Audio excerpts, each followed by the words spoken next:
So with films like Spider-Man 2 hitting the big screen, Hollywood is looking for its own set of fireworks at the box office this 4th of July weekend. And such movie magic means major dollars for Entertainment Properties Trust, a REIT that manages some 45 megaplex theater complexes in 18 different states.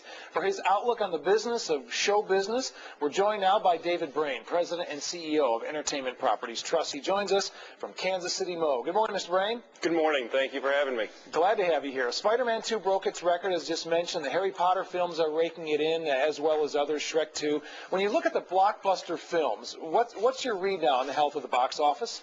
Well, box office is very healthy, has been on a continuing basis just for a number of years. It was the box office leaders, the blockbusters, have been actually declining in share as part of the total box office in the last couple of years. Yeah. That's really contrary to a lot of, kind of popular opinion if you read the press, because there's so much focus on the blockbusters. But really, the average film has been growing about 5% a year now for about a decade, and box office is growing at about a 5 to 6% a year, clip. So it's been very healthy, remains very healthy, and the outlook's very strong as well. Of course, we hear about it this time of year with the blockbuster films that are out, but as an investor taking a look at a REIT like this, I mean, I guess someone would question how healthy is the megaplex industry outside of the summer blockbusters when you've got, movies on demand and video rentals and whatnot. Well, the interesting thing that often confuses people is that home video tends to compete with other home entertainment alternatives. In-home entertainment competes with in-home entertainment, whereas out-of-home entertainment competes with out-of-home. So the movies really, going out to the films at the theater, first-run exhibition, really does not compete with DVD and VHS. VHS and DVD tend to compete with each other and tend to compete with the network programming. So when people go out, they still want a high-value entertainment for their dollar, and that's what they get going to the theater. For about $6 on average across the country, they get a $40 million production value. Nevertheless, I got to say, I mean, from the research I've looked at, 3 years of pretty anemic growth in consumer and advertising spending here. On average, how many times a year does an American go to the movie theater? Because I remember a few years ago when I was living in L.A., it was 8 times a year, and I remember the industry was pretty shocked, thinking that those are pretty poor numbers.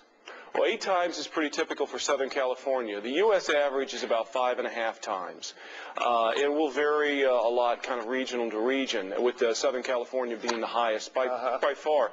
That's up from about 5 times just about in the early 1990s. So it has been, attendance per capita has been growing over the last decade, has grown about 10%.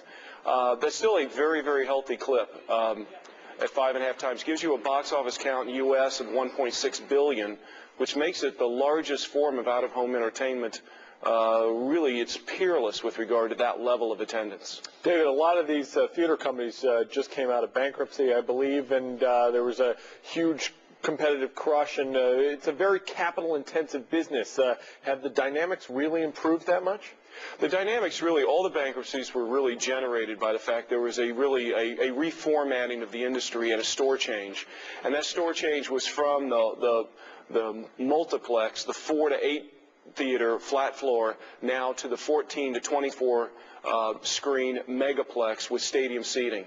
And the capital requirements and the ability of the exhibitors to exit their old stores is what caused the bankruptcy cycle. But during that period, a lot of people saw statistics printed by the Wall Street Journal, the New York Times, or other newspapers about declining attendance per screen.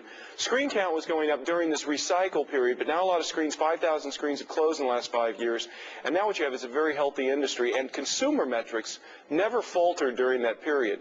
They actually were ascending. You just had a lot of reformatting and capital requirements going on in the industry. David, quickly, what can you offer investors in this environment? Because not only is your company interested in acquiring, but I also know you're interested in developing properties as well, which has to cut into the bottom line. Sure. Well, it doesn't cut into the bottom line, really contributes to our bottom line. We invest in properties, and those properties make us a return based on the operations of our tenants. And it's really a very good season right now. Megaplexes are still very much in demand. There's a lot of parts of the country that are still understored with this new store type.